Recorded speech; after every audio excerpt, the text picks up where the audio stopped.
I never thought our quiet neighborhood feud over my mom's garden would lead to military-grade landmines buried in our yard. But when the police showed me the HOA board members caught on camera planting explosives at 2 a.m., I realized this was about something far more sinister than community standards. How far would you go to protect your mother when the people threatening her safety are the very ones claiming to protect your community? I never expected to become the main character in a neighborhood war story, but here I am. 3 months ago, I moved back to Meadow Springs to take care of Mom after her heart surgery. She raised me in this house with its wraparound porch and that old oak tree where she hung my tire swing 30 years ago. Coming home should have been simple. It wasn't. The day after unpacking my boxes, a sharp knock at the door introduced me to Diane Winters, a woman with perfectly highlighted hair and a smile that never reached her eyes. "You must be Eleanor's son," she said, clipboard clutched to her chest. "I'm the president of the Meadow Springs Homeowners Association. We need to discuss some violations." Mom was napping, so I stepped outside, closing the door behind me. "What violations?" Diane's French manicured finger jabbed at a paper filled with check marks. "The rose garden extends 8.5 inches beyond your property line. The mailbox is painted unauthorized sunset orange instead of HOA approved rustic terracotta, and the oak tree branches hang too low over the sidewalk." I rubbed my temples. "My mother just had triple bypass surgery. Can this wait a few weeks?" "Rules exist for a reason," she replied, clicking her pen repeatedly. "You have 7 days to correct these issues or face daily fines." As she marched away, our neighbor Frank Wilson waved from across the street. Later that evening, he brought over a casserole and some friendly advice. "Watch yourself with Diane," he warned, lowering his voice even though we were alone in Mom's kitchen. "She's made it her mission to control every inch of this neighborhood." Last year, the Patels had to sell their house after she bankrupted them with HOA fines. "Over what?" I asked, suddenly worried. "Their daughter's wheelchair ramp didn't match the approved aesthetic. They needed permission for medical accommodations, apparently." That night, I researched HOA laws until my eyes burned. I discovered that many of their so-called violations weren't even legal to enforce. The property line issue particularly bothered me, so the next morning, I pulled the official survey from Mom's filing cabinet. I was measuring the garden border when Diane's silver Mercedes pulled up. She stepped out alongside a tall man with thinning hair and expensive loafers. "This is Gregory Palmer, our HOA attorney," she announced. "We're documenting continued violations." I held up the property survey. Actually, according to this official document, Mom's garden is completely within her property line. Palmer squinted at the paper. "That survey is outdated. The HOA commissioned a new one last year. Without notifying the homeowner? That's illegal in this state," I replied, thanking the hours of research I'd done. "I'm a civil engineer, Mr. Palmer. I understand property boundaries." Something flickered across Diane's face. Surprise, maybe even respect, before hardening again. "Nevertheless, the other violations remain." The next day, I painted the mailbox rustic terracotta and trimmed the lowest branches of the oak tree. Not because they were actually violations, but because Mom didn't need the stress of fighting those battles. For a week, things stayed quiet. I helped Mom with her recovery exercises and planted vegetables in the backyard. Then I found a notice taped to our door one morning. "Emergency HOA meeting 7 p.m. All homeowners required to attend." At the meeting, held in the community center, Diane stood at the podium like a general addressing troops. 50 neighbors filled the chairs, many looking as uncomfortable as I felt. "Due to recent challenges to HOA authority," she began, eyes finding me in the crowd, "we're implementing stricter enforcement protocols. The board has approved hiring a compliance officer who will conduct daily neighborhood inspections." An older man in the back raised his hand. "How much will this cost us?" "Dues will increase by $75 monthly," Diane replied smoothly. The room erupted in murmurs. I stood up. "May I ask a question?" Diane nodded stiffly. "Who owns the company being hired for compliance enforcement?"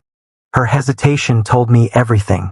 Palmer Security Consultants is highly qualified. Owned by Gregory Palmer, the HOA attorney. I finished. Isn't that a conflict of interest? The meeting dissolved into chaos after that. Some neighbors thanked me for speaking up. Others warned me to stop making waves. Frank Wilson introduced me to Sarah Zhang, who had served on the HOA board until resigning 6 months earlier. "They're after your mother's property," Sarah whispered as people filed out. "The corner lots are valuable for the commercial rezoning plan." "What rezoning plan?" I asked, but Sarah shook her head. "Not here. Meet me tomorrow at the library." I drove home worried but determined. Mom was asleep when I arrived, but something felt wrong. The front door was unlocked, though I distinctly remembered locking it. Nothing seemed missing, but my folder of HOA research had been moved. The next morning, I woke to the sound of heavy machinery. Looking out the window, I saw workers digging up Mom's rose garden.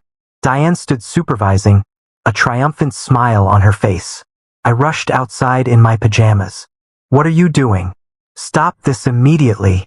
Implementing corrections per HOA bylaws," Diane replied, handing me a document. "This grants us right of access to remedy violations after the grace period. I showed you the survey. This is illegal trespassing. Your mother signed this agreement when she purchased the house," Diane countered. Page 12, paragraph 7. The workers continued digging, piling Mom's beloved roses on the lawn. Furious, I called the police. Officer Martinez arrived 20 minutes later. After reviewing the documents, he shook his head apologetically. "It's a civil matter, sir. The HOA agreement does appear to give them this authority." I watched helplessly as they finished destroying 30 years of Mom's gardening work. What they left behind looked strange. Perfectly spaced holes along the property line, each filled with something I couldn't identify before they covered them with soil. "Drainage improvement," Diane explained without being asked. "A preventative measure." That night, Mom cried over her roses. I promised to replant them, though we both knew it wouldn't be the same. The originals had been planted when I was born. I still met Sarah at the library the next day. She brought maps and documents showing plans to convert our neighborhood into a massive shopping complex. Diane's husband owned the development company. "Your mother and 5 other homeowners refused to sell," Sarah explained. "With enough violations and fines, they're hoping to force foreclosures." As we left the library, I noticed a black SUV following us. Sarah hurried away, looking terrified. I snapped a photo of the license plate before heading home. Mom was sitting on the porch when I arrived, staring at what remained of her garden. "Something's not right with the soil," she said quietly. "It looks different." I knelt down to examine the disturbed earth. That's when I noticed the thin wire barely visible above the dirt. "Don't move, Mom," I whispered, my heart hammering against my ribs. "Stay exactly where you are." Her eyes widened as she saw my face. "What's wrong?" I pointed to the thin wire poking through the soil where her roses once grew. "I don't know what this is, but it doesn't look like drainage equipment." Carefully, I took my phone out and called Officer Martinez, keeping my voice steady though my hands shook. "I need you to come to 724 Maple Avenue immediately. There's something suspicious buried along our property line by the HOA workers yesterday." While waiting, I helped Mom inside, then took photos of the wire and the disturbed soil pattern. The perfectly spaced holes now seemed methodical, almost military in their precision. Officer Martinez arrived with another policeman, a taller officer with a weathered face named Sergeant Reynolds. "Show us exactly what you found," Reynolds said, his voice carrying the weight of someone who'd seen too much to be easily surprised. I pointed to the wire. Reynolds knelt down, examining it without touching anything. His expression changed instantly. "Get back to the cruiser, Martinez. Call the bomb squad and evacuate the houses on either side. Now." My mouth went dry. "Bomb squad." Reynolds stood, placing a firm hand on my shoulder. "Sir, I spent 2 tours in Afghanistan. That's a trigger wire for an explosive device. Someone's planted something dangerous here." The next hour passed in a blur. Police cars blocked off our street. Men in heavy protective gear carefully dug where I'd pointed. Neighbors gathered behind yellow tape, whispering and pointing. Through my living room window, Mom and I watched in horrified silence. A technician in a bulky suit approached our house, removing his helmet as he climbed the porch steps. His face was sweaty, grim. "We've secured the area," he reported. "You have M14 anti-personnel mines planted along your property line, military grade, not something civilians should have access to. Each one contains enough explosives to kill anyone within a 15-foot radius." Mom's hand flew to her mouth. "My God, who would do this?" I demanded, though I already suspected the answer. The bomb technician shook his head. "That's not my department. The detective will want to speak with you." As if summoned by his words, a plainclothes officer appeared at our door, introducing herself as Detective One. She was shorter than me, with intelligent eyes that missed nothing. "Mr. Davis, Mrs. Davis, I'm handling this investigation. Can you think of anyone who would want to harm you?" Mom looked too shocked to speak, so I answered. "The HOA has been pressuring us. They dug up the garden yesterday, right where you found those mines." Detective Wen's expression remained neutral, but she wrote quickly in her notebook. "Any witnesses to the digging? Several neighbors must have seen it. And the HOA president, Diane Winters, supervised the whole thing. The workers, would you recognize them?" I nodded.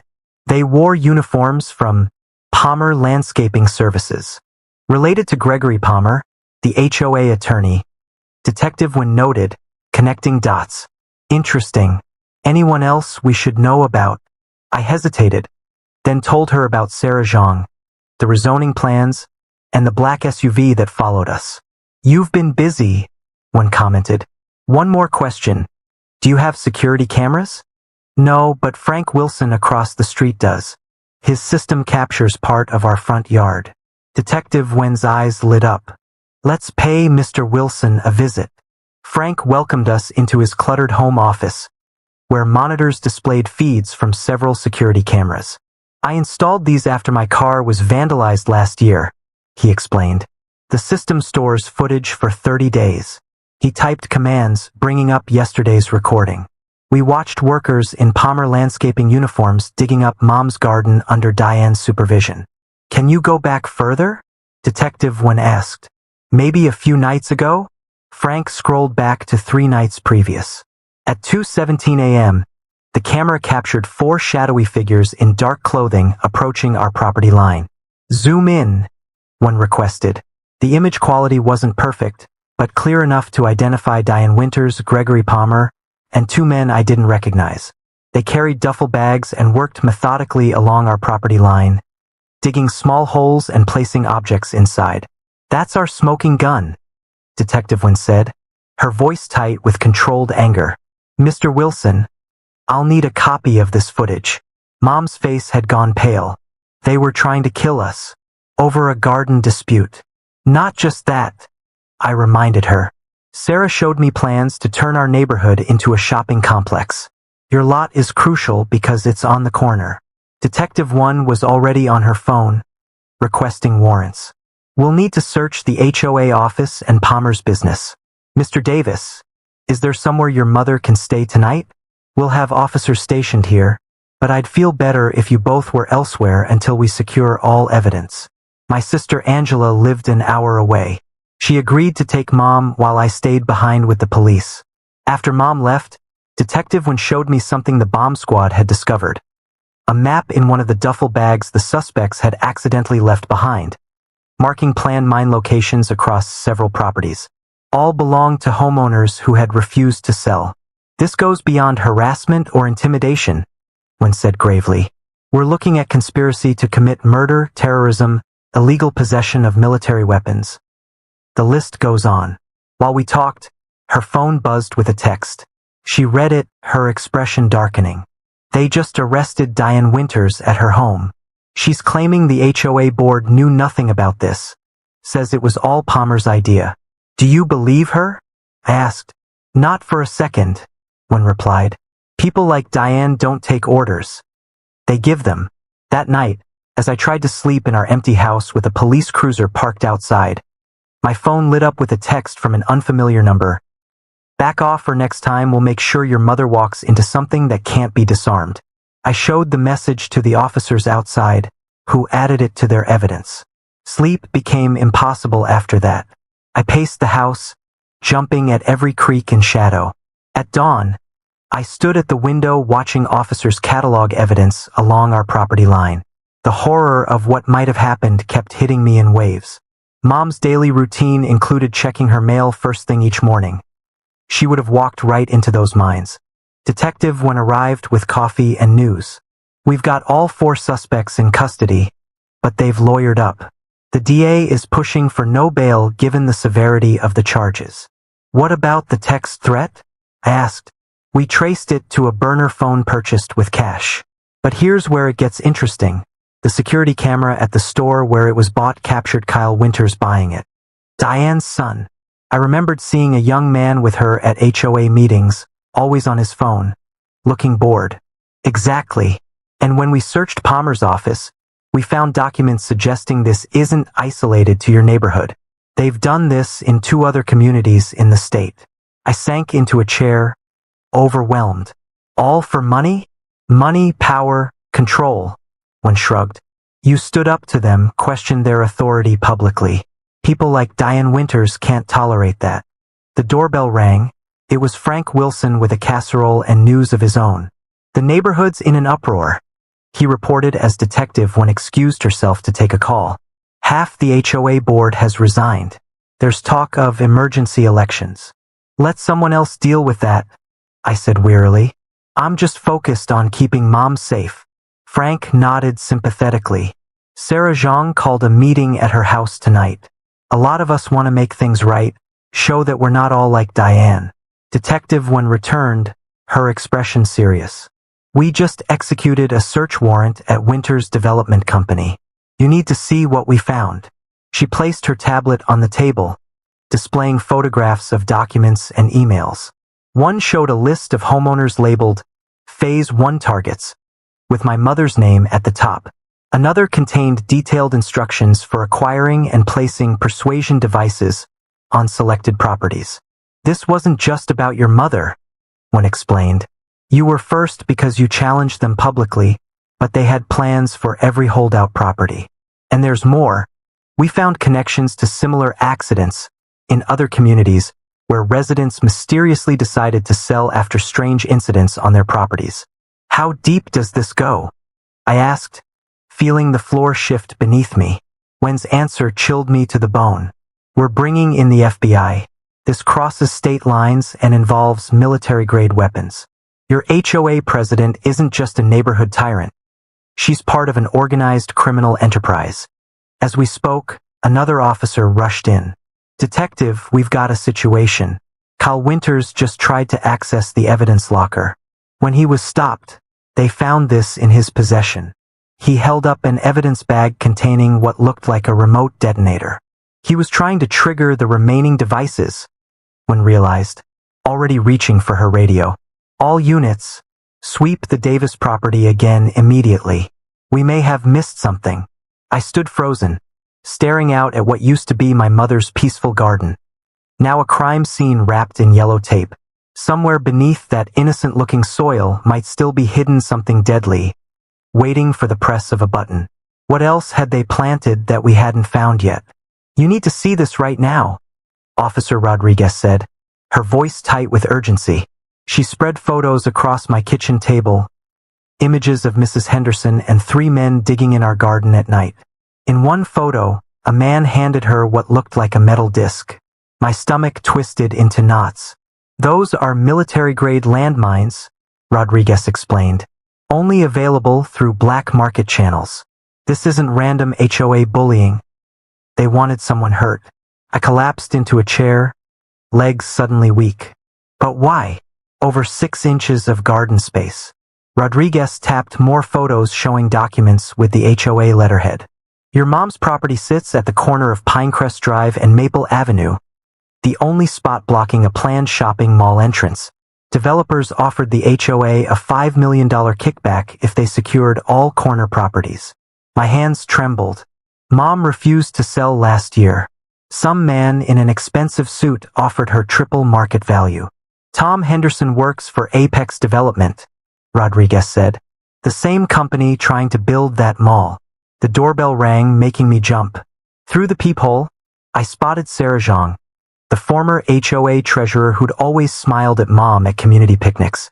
I shouldn't be here, Sarah whispered after I let her in, eyes darting around nervously. But I couldn't stay quiet anymore. Not after hearing about the explosives. She pulled out a thumb drive from her purse. I kept copies of everything before they forced me out. The HOA has been stealing money for years. Fake maintenance charges. Inflated contractor bills. Mrs. Henderson bought a vacation home in Florida with that money. Sarah's voice cracked. When I questioned a $50,000 payment from Apex Development, Tom Henderson cornered me in the parking lot. He said my kids might have an accident at the community pool if I didn't mind my business. Officer Rodriguez took notes, her expression grim. We'll need your official statement. Sarah nodded, then froze as headlights swept across the window. That's Kyle Henderson's truck. He follows me sometimes. Rodriguez moved to the window. Stay away from the glass. I'm calling for backup. My phone buzzed with a text from an unknown number. Back off or we finish what we started. Your mother won't survive the next accident. I showed Rodriguez, who photographed the message. We can trace this. Meanwhile, you both need protection. That night I couldn't sleep. Around midnight, I heard scratching at our back door. Peering through the blinds, I spotted movement in the shadows. The police officer stationed outside approached with his hand on his weapon. In the harsh beam of his flashlight stood Kyle Henderson and a man I recognized as the HOA landscaper, frozen in the act of placing something beside our air conditioning unit. Police! Don't move! The officer's voice cut through the night. Both men bolted, dropping a canvas bag. Inside were wire cutters and what looked like a timing device. By morning, our quiet neighborhood had transformed into a crime scene. News vans lined the street as bomb squad members swept our property again. My phone wouldn't stop ringing with calls from neighbors I hadn't spoken to in years. Mrs. Patel from across the street brought over tea. The Hendersons threatened to fine us for our Diwali decorations last year. When my husband complained, our cars were keyed the next day. Her eyes watered. We were too scared to say anything. Similar stories emerged throughout the day. The Gonzalez family had their heritage oak tree poisoned after disputing pool renovation costs. The elderly Johnsons were suddenly hit with thousands in special assessments after questioning HOA financial reports. While helping Mom take her medicine, I noticed her hands shaking worse than usual.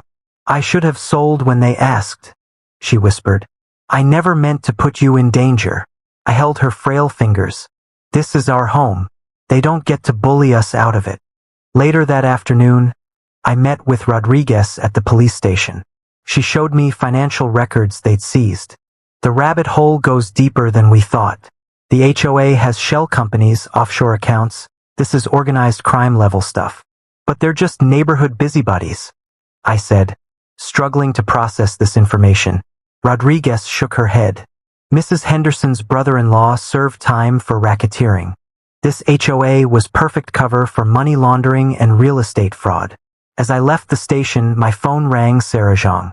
They broke into my house, she whispered, voice shaking.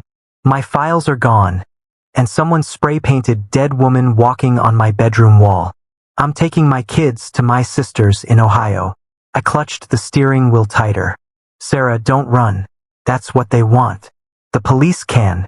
The police can't be everywhere, she hissed. You don't understand what these people are capable of. The line went dead.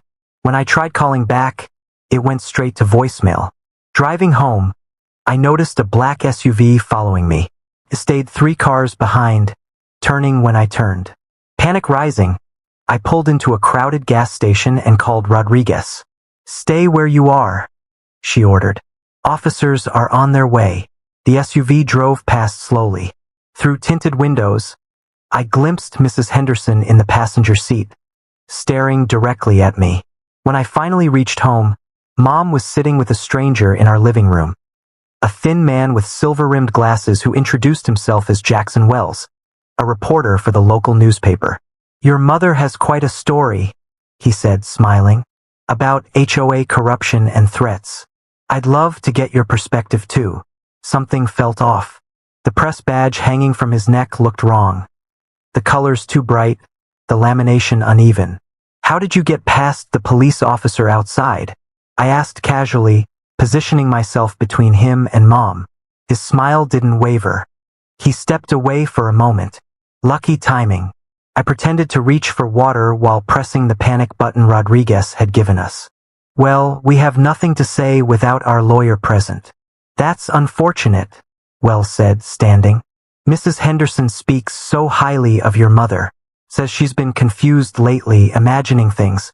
Early dementia can be so tragic." Before I could respond, the front door burst open as Rodriguez and another officer rushed in. Wells bolted toward the back door but was tackled in the kitchen. As they handcuffed him, Rodriguez showed me his real ID, Edward Henderson, Mrs. Henderson's eldest son who supposedly lived in Seattle. The HOA's web of lies was unraveling, but the danger was growing. Who else was involved, and what lengths would they go to silence us? Bold red letters flashed across my phone screen. "Emergency HOA meeting. Attendance mandatory. 7 p.m. tonight." My heart raced as I showed the message to Officer Rodriguez. "Perfect timing," she said, sliding a tiny microphone across the table. "Wear this. We'll have plainclothes officers inside, but we need solid evidence of threats." Mom grabbed my arm, eyes wide with fear. "Don't go. They planted bombs on our property. What else might they do?" I hugged her gently. "That's exactly why I have to go. If we hide, they win." The community center buzzed with nervous energy as I slipped into a seat near the middle. Neighbors whispered in clusters, many avoiding eye contact with me. I spotted Rodriguez dressed in casual clothes near the back exit, and two other officers I recognized positioned strategically around the room. At exactly 7 p.m., Mrs. Henderson strode to the podium, her pearl necklace catching the harsh fluorescent light. Tom Henderson and 3 other board members sat behind her, faces grim. "Thank you all for coming on such short notice," Mrs. Henderson began, her voice honey-sweet. "As you know, our community has been subjected to troubling allegations in recent days. Rest assured, your HOA board has only ever acted in the best interests of Pinecrest Gardens." My blood boiled as she continued, describing the unfortunate misunderstanding about my mother's garden, portraying themselves as victims of malicious rumors. "Furthermore," she continued, shuffling papers importantly, "we've discovered that certain property lines were incorrectly mapped decades ago. Several corner lots, including the residence of Elaine Wilson, actually encroach on community land by significant margins." Gasps rippled through the crowd. Mrs. Henderson smiled thinly. "The board has generously decided to offer these homeowners a special buyout program at fair market value, rather than pursuing legal remedies for this encroachment." I couldn't stay silent another second. Is that what this is about? Stealing my mother's property? I stood up, hands shaking. "You planted landmines on our garden. Military explosives that could have killed children, pets, anyone walking by." The room exploded with shocked voices. Neighbors jumped to their feet, some backing away from me like I was crazy, others shouting questions at the board. Mrs. Henderson's face hardened, her mask of civility cracking. "That's absolutely preposterous. We would never." "We have it on video," I interrupted, voice carrying over the chaos. "The Taylor family's security cameras recorded everything. You and your board members digging in our garden at 2 a.m. The police have the footage and the explosives." Tom Henderson lunged toward me suddenly, face purple with rage. "You should have just taken the hint and left when you had the chance." Officer Rodriguez moved with surprising speed, intercepting and restraining him as other officers converged on the podium. "This meeting is adjourned immediately," Mrs. Henderson shouted, trying to gather papers and retreat toward a side door. But Rodriguez stepped into her path. "Jennifer Henderson, you're under arrest for conspiracy to commit murder, racketeering, and fraud. As officers led her away in handcuffs, she locked eyes with me.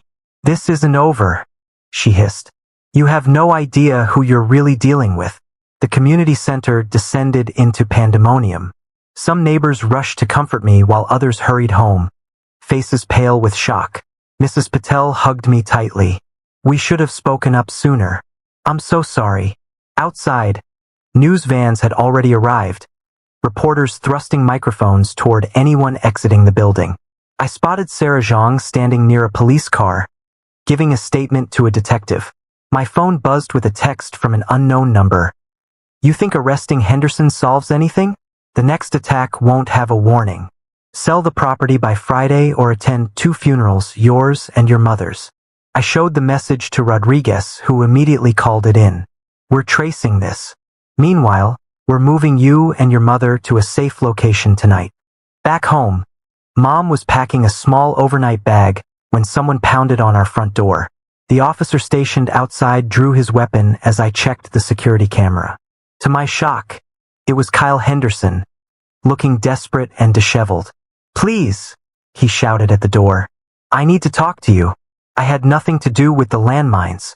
My parents are crazy." Rodriguez arrived moments later, escorting Kyle to the station for questioning. "He claims he wants to cooperate," she explained. "Says he has evidence about his parents' connections to bigger players." That night in a hotel room across town, Mom finally slept with the help of mild sedatives. I stared out the window at the city lights, wondering how our quiet suburban life had exploded into this nightmare. My laptop chimed with an email notification from an encrypted address. The subject line read, "Proof of Apex corruption? Open immediately." Inside was a video file. With trembling fingers, I clicked play. The footage showed a meeting in what looked like an expensive restaurant. Tom Henderson sat with 3 men in suits, one of whom I recognized as James Mercer, CEO of Apex Development. "The old lady won't sell," Tom was saying. "We've tried everything legal." Mercer leaned forward, his voice cold. "Then try something illegal. We need that corner lot, and the construction deadline is non-negotiable. Our investors aren't patient people." One of the other men spoke with a heavy accent. "My associates can make problems disappear permanently, but it costs extra, and there's no going back." Tom hesitated, but Mrs. Henderson, previously off camera, stepped into frame. "Do what needs to be done. Just make it look like an accident. We've worked too hard to let one stubborn old woman ruin everything." The video ended abruptly. I immediately forwarded it to Rodriguez with my hands still shaking. 5 minutes later, she called. "Where did you get this? The quality is too good for hidden camera work." "Anonymous email," I explained. "Could it be Kyle? Possibly. Or someone inside Apex covering their tracks." Her voice lowered. "This goes higher than we thought. The accented man is Vincent Caruso, suspected organized crime figure with connections to construction rackets across 3 states." My blood ran cold. "What do we do now?" "We're bringing in the FBI," Rodriguez said. "Local jurisdiction isn't enough anymore. Meanwhile, stay in the hotel. Don't contact anyone or post anything online." After hanging up, I peeked in on Mom, relieved to see her sleeping peacefully. My phone buzzed with another message, this time from Kyle Henderson's number. "They know I talked. Dad's missing." Mom's lawyers are already spinning stories about her mental health. "They're coming for the video. Trust no one." I stared at his words, wondering if it was a trap or genuine warning. Outside, a car door slammed in the hotel parking lot. Then another. I crept to the window and carefully peered through the blinds. 3 men in dark clothing were walking purposefully toward the hotel entrance, hands hidden inside their jackets. How had they found us so quickly? Who had leaked our location? I grabbed Mom's medications and my laptop, then gently shook her awake. "We need to move. Now." "What's happening?" she mumbled, disoriented from the sedatives. "I think we're in danger," I whispered, helping her into her robe. "We need to use the back stairs." As we slipped into the hallway, the elevator at the far end dinged. I heard male voices, then footsteps moving quickly in our direction. The stairwell door seemed miles away. Would we reach it in time? Or had Mrs. Henderson's mysterious connections finally caught up with us? "Your house is on fire." The 3 a.m. phone call jolted me awake. I raced to Mom's room, heart pounding, and got her safely outside before realizing there was no fire, just another scare tactic. I slumped on our front steps, watching police cars arrive for what felt like the 100th time this week. Officer Rodriguez looked tired. "They're escalating," she said quietly. "The Hendersons made bail yesterday." My stomach dropped. How? Those were serious charges. Someone paid. Cash. Rodriguez handed me a coffee. And this morning, the judge assigned to their case suddenly recused himself. Something's not right. Back inside, I spread the HOA financial records across our kitchen table. Mom had finally fallen back asleep, but I couldn't rest. Something about the payment patterns kept nagging at me. "Wait a minute," I whispered, tracing my finger across transaction dates. Every major HOA decision against homeowners was followed by large deposits into a side account labeled Community Improvement Fund. But the money never improved anything in our neighborhood. Instead, it flowed to shell companies all owned by Apex Development. I grabbed my laptop, searching property records. Shocked, I discovered Apex had bought 16 homes in our neighborhood at bargain prices, all after owners faced bizarre HOA harassment. My phone buzzed with a text from Sarah Zhang. "Need to talk. Library. 1 p.m. Come alone." The public library felt safe with its crowds of people. Sarah sat in the corner, nervously watching the door. "They threatened my kids," she whispered, sliding a USB drive across the table. "But I kept copies of everything. Apex isn't just a development company. They're washing dirty money through real estate. Henderson is just their puppet." Before I could respond, Sarah's phone rang. The color drained from her face. "My daughter's school just called. Someone tried to pick her up claiming to be her uncle." She bolted for the door. I hurried to the district attorney's office with Sarah's evidence. DA Walsh seemed troubled by my findings. "These are serious claims about powerful people," she said, barely glancing at the files. "We need more than just paper trails."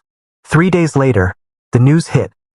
All major charges against the HOA board were dropped, leaving only minor fraud counts.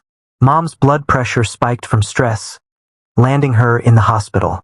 As I sat watching her sleep, feeling completely defeated, an orderly I didn't recognize slipped me a note. "Roof parking. 10 minutes. Against my better judgment, I went. A woman in a nurse's uniform waited by her car. "I'm Walsh's assistant," she said. "She can't help you publicly. Apex has judges and police officers on payroll. They even have photos of Walsh's son at their lake house. So everyone's just going to let them get away with planting landmines?" I fought back tears. "Not everyone." She handed me a business card. "FBI Agent Donovan. White Collar Crime Division. Call from a burner phone." Driving home that night, headlights appeared in my rearview mirror. A black SUV following too close. When I pulled into our driveway, it stopped. The window rolled down. James Mercer, Apex's CEO, smiled at me. "Your mother seems unwell," he said casually, though his eyes remained cold. "Hospitals can be dangerous places. So many things can go wrong with medications." My hand gripped the USB drive in my pocket. "We have very deep pockets and friends in surprising places," he continued. "But we're reasonable. Sign over your mother's property, and all this unpleasantness stops." "And if I don't?" Mercer shrugged. "Next time we won't plant fake landmines. Think about it." As he drove away, my phone rang. Mom's doctor. Her test results showed unusual levels of a medication she wasn't prescribed. Someone had already tried to poison her. FBI Agent Donovan didn't believe me until I played the recording of Mercer's threat. "You recorded him?" she asked, eyebrows raised. "Smart move." "I record everything now," I replied, gesturing to the tiny camera pin on my jacket. After finding landmines in my yard, trust isn't my strong suit. We sat in a hotel room 20 miles from Pinecrest Gardens. Mom was safe in a different location with round-the-clock protection. Agent Donovan spread photos across the bed. Mrs. Henderson meeting with judges. Mercer handing envelopes to police officers. DA Walsh at Apex's headquarters. "We've been building this case for months," Donovan explained. "Your landmine incident finally gave us enough to move. These people have done this in 5 different neighborhoods, forcing out homeowners for development projects. What happens now? We need one more piece, proof Mercer knew about the landmines beforehand. Without that, he claims Henderson acted alone. I remembered something. Mom's old gardening camera. She set it up to watch her flowers grow. It runs 24/7 with cloud backup." Donovan's eyes widened. "Where?"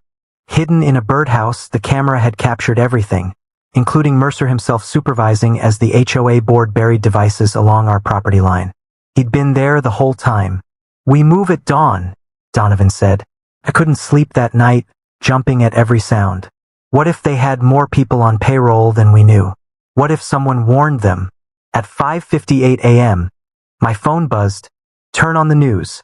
Breaking news banners flashed across my screen as FBI agents raided homes throughout Pinecrest Gardens. Mrs. Henderson, screaming about her rights, was escorted to a waiting car in her bathrobe. Tom Henderson tried to run but was tackled on his front lawn.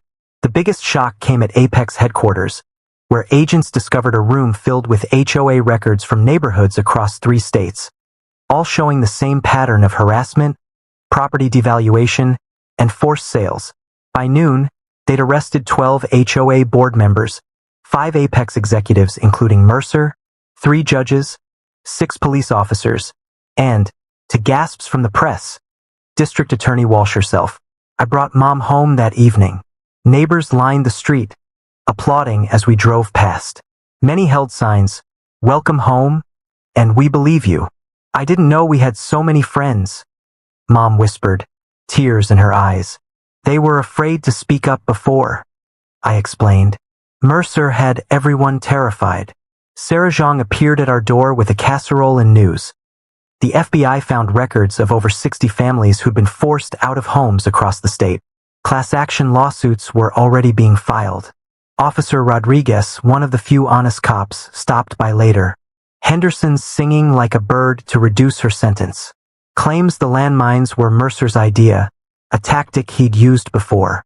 2 weeks later, we attended the emergency neighborhood meeting. The remaining residents voted to dissolve the corrupt HOA and create a simple neighborhood council instead, with term limits and financial transparency. "My mom would like to head the gardening committee," I announced as Mom blushed beside me. The vote was unanimous. As spring arrived, Mom's health improved. The stress had been worse than her actual condition. Her roses bloomed again, spreading slightly beyond our property line. But now, neighbors asked for cuttings instead of complaints. When the federal trial began, we watched from home. Mercer and Henderson faced charges of racketeering, attempted murder, fraud, and money laundering. "You know what still puzzles me?" Mom said, watering her flowers. "Why did they want our land so badly?" The answer came 3 days later when Agent Donovan called.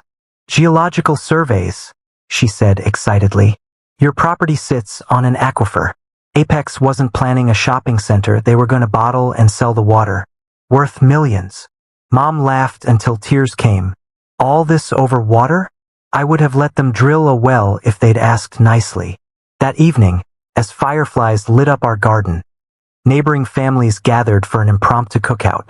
Children played where landmines had once been buried. Adults shared stories of HOA harassment, finally free to speak openly. "To new beginnings," Sarah Zhang toasted, raising her lemonade. I watched Mom smile, surrounded by genuine community at last, and thought, sometimes you have to risk everything to protect what truly matters.